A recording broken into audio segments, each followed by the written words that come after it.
Magandang araw mga bata, kumusta kayo? Sana kayo ay nasa maayos na kalagayan sa mga panahong ito. At narito na tayo sa ating pagpapatuloy ng ating aralin para sa EPP Agri para sa quarter 2 ng unang linggo. At tayo ay nasa ikatlo at ikaapat na araw ng ating aralin at para sa ating paksang agrikultura at paghahalaman. So tayo ay tumungo na sa ikatlong araw at pagmasdan natin ang mga larawang ito. Tingnan natin kung ano ba batay sa mga larawang ito ay ano ba yung mga kahalagahan ng paghahalaman. So makikita natin dyan mga larawan ng halamang gamot, mga tindang halaman sa mahogany market. Nariyan din yung mga halaman na nagbibigay ng sariwang hangin, tubig at pagkain, mga halaman bilang tulong sa mga hayop, at iba pa.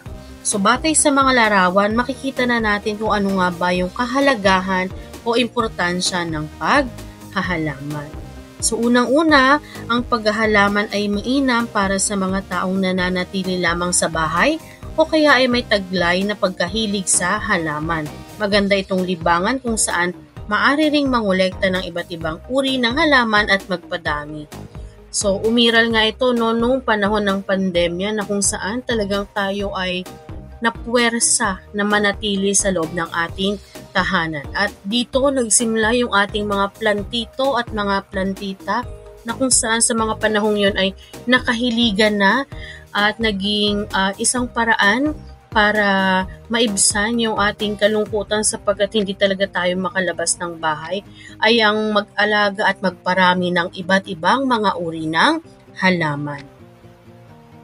Sunod na kahalagahan ng paghahalaman ay bago pa man magkaroon ng iba't ibang makabagong panlunas sa mga sakit, ang mga halaman ang naging katuwang ng tao upang malunasan ang mga karamdaman na siyang ipinasa o ipinamana sa napakaraming henerasyon.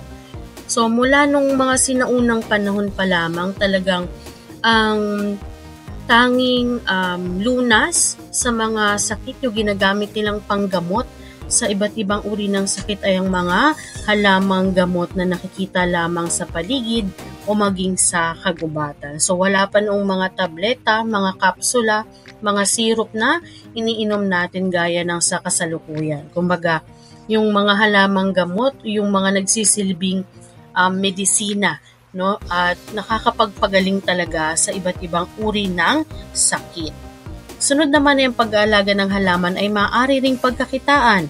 Dahil sa angking ganda at likas na benepisyo, marami ang nagdanais na bumili para sa palamuti o iba pang kadahilanan. So kapag nakita natin yung mga koleksyon ng iba't ibang mga sikat na mga personalidad, talagang kapag tinanong mo yung presyo ay magugulat ka at hindi natin naakalain na umaabot sa ganun kamahal ang presyo ng mga halaman na kanilang pinaparami. Kumbaga, ibig sabihin, maaari ring itong pagkakitaan dahil kumbaga lalo na yung mga rare o yung mga hindi kilala, kumbaga hindi yung mga rare ba, yung hindi masyadong nakikita, no? Yun yung mga mamahalin talaga ng mga halaman na talagang pag narinig mo yung presyo, magugulat ka na umaabot sa libo-libo ang halaga. Pang-apat, ang halaman sa inilalabas nitong oxygen ang nagsisilbing kapalitan ng tao sa carbon dioxide. Nagpo-produce ang mga halaman ng sariwang hangin at nagbibigay din ng halaman ng sariwang pagkain sa tao. Kaya napakahalaga ng halaman sa ating paligid. Gayon din ang mga puno sapagkat ito ang nagbibigay sa atin ng sariwa at malinis na hangin. Gayon din ito rin yung nagsisilbing isa sa mga nagbibigay sa atin ng mga sariwang pagkain gaya na lamang ng prutas at gulay. Ikalima, kumakapit ang ugat ng halaman sa lupang taniman kaya nakakaiwas sa landslide o pagguho ng lupa. Kaya naman kapag madalas yung pag-landslide o pagguho ng lupa sa ibang bahagi ng ating bansa, ito ay sa kadahilan ng wala nang makapitang ugat ng puno yung lupa. Kaya naman gumuguho ang mga ito. Pang-anim, ang mga halaman gaya ng kalachuchi, ilang-ilang at iba pa ay maaaring magsilbing lilim sa sikat ng araw. Pang-pito, ang mga halaman ay nagpapaganda ng kapaligiran dahil sa makukulay nitong bulaklak at dahon. Narito naman ang mga panuntunang pangkaligtasan at pangkalusugan sa paghahalaman. So una, gumamit ng mga kasangkapang nasa maayos na kondisyon. Iwasan ang paggamit ng mga kinakalawang, mapupurol at may sirang kasangkapan o kagamitan. So alalahanin natin, no, marami sa mga ginagamit natin sa paghahalaman ay may mga matutulis o may mga metal, no? Kaya talagang kailangan ng maingat na paggamit sa mga ito. So, iwasan natin yung paggamit sa mga kinakalawang kasi maaari rin itong magdulot ng hindi maganda sa atin, gayon din sa halaman. Maglaan ng maayos at matibay na lalagyan para sa mga kagamitan at kasangkapan, lalo na kung hindi ito ginagamit. So, ibig sabihin, ilagay natin sa maayos na lagayan o bigyan natin ng maayos na lugar yung ating mga kagamitan na ginagamit sa paghahalaman nang sa gayon ay mas tumagal yung buhay nito o yung magamit pa natin ito sa matagal na panahon.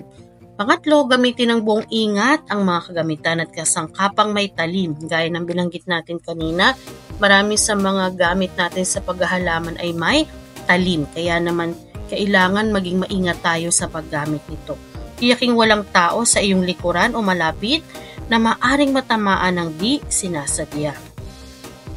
Ika-4, pagtuunan ng pansin ang ginagawa. Iwasan ng pakikipag-usap o pakikipagtalo habang gumagawa. Magsuot ng damit pantrabaho at pamalit na bihisan pagkatapos gumawa. Linisin at itago sa isang ligtas na lugar ang mga kagamitan at kasangkapan. So isang dahilan kung bakit madaling masira yung ating mga kagamitan sa paghahalaman ay sapagkat hindi natin ito nililinis pagkatapos nating gamitin. So dito nagsisimulang magkaroon ng mga kalawang at mga hindi magandang mga bagay-bagay doon sa ating mga kagamitan. So lalong-lalo na yung kalawang. Halimbawa, gagamitin mong pagbungkal ng lupa. Pagkatapos hindi mo lilinisin at basta mo na lamang ilalagay sa kung saan. So unang-una, ito yung magiging dahilan para madaling masira yung inyong gamit at pangalawa, maaring maging sanhi ito ng disgrasya at makapagdulot ng hindi maganda sa ating kapwa. Sunod, maghugas ng kamay pagkatapos gumawa, linisin din ng ilang bahagi ng katawan na narumihan habang gumagawa. Narito yung ating mga kagamitan at kasangkapan sa paghahalaman at paraan ng pag-iingat sa mga ito. So yung asarol, ginagamit natin ito bilang pambungkal ng lupa. Yung piko naman ay pangbungkal sa matigas na lupa kasi may talim siya doon sa dulo. Yung kalaykay ginagamit naman sa pagpapantay ng lupa at paghihiwalay ng bato sa lupa. So maaari din siyang gamitin na para mahiwalay natin yung mga damo, lalo na yung mga binunot nating damo. Para maging mas mabilis yung ating paglilinis doon at pagpapantay ng ating lupa. Yung tinidor, pandurog ng malalaking kempal ng lupa. Trowel, ginagamit sa paglilipat ng punla at pagpapaluwag ng lupa at pagtatabon. Itak, pamutol sa mga sanga at puno ng malalaking halaman. Ang bareta, ginagamit sa paghuhukay ng malalaking bato at tuod ng kahoy. Karet, pamputol ng mataas na damo. At palakol, pamputol ng malalaking kahoy. Meron din tayong rigadera, ito yung ginagamit nating pandilig ng mga halaman at timba, panghakot ng tubig na pandilig. Gumagamit din tayo ng kartilya bilang lalagyan at panghakot ng lupa at kagamitan at yung kahong kahoy na lalagyan ng lupa na maaari ring pagtaniman. Ayun, ginagawa nating seed box. At yung dulos, pantanggal ng damo sa halaman at pampaluwag sa lupa. At para sa ating ika-4 na araw, so narito ang inyong pagsusulit, maikling pagsusulit para sa araling ito. Ang mga kasagutan nito ay inyong matatagpuan sa ating unang aralin o unang 2 araw din ng ating aralin para sa EPP Agri. So tingnan doon at pwede niyong panoorin muli at tingnan kung ano ba yung tinutukoy ng mga sumusunod na pangungusap. At para sa huling bahagi naman ay ang pagbibigay ng tama o mali. At dito na nagwawakas ang ating aralin para sa isang buong linggo ng ating EPP Agri para sa ika-4 na baitang. So maraming salamat sa inyong panonood at pagtangkilik sa ating mga aralin. So kung hindi ka pa nakakapag-subscribe, so mag-subscribe na sa ating YouTube channel at para sa mga aralin na inyong maaring matutunan para sa ika-4 na baitang. Gayon din sa ika-5 baitang at ika-6 na baitang sa mga aralin sa Filipino at ESP at iba pa. Maraming salamat. Ako si Teacher Aisa hanggang sa susunod nating aralin sa EPP Agri para sa ika-4 na baitang. Paalam!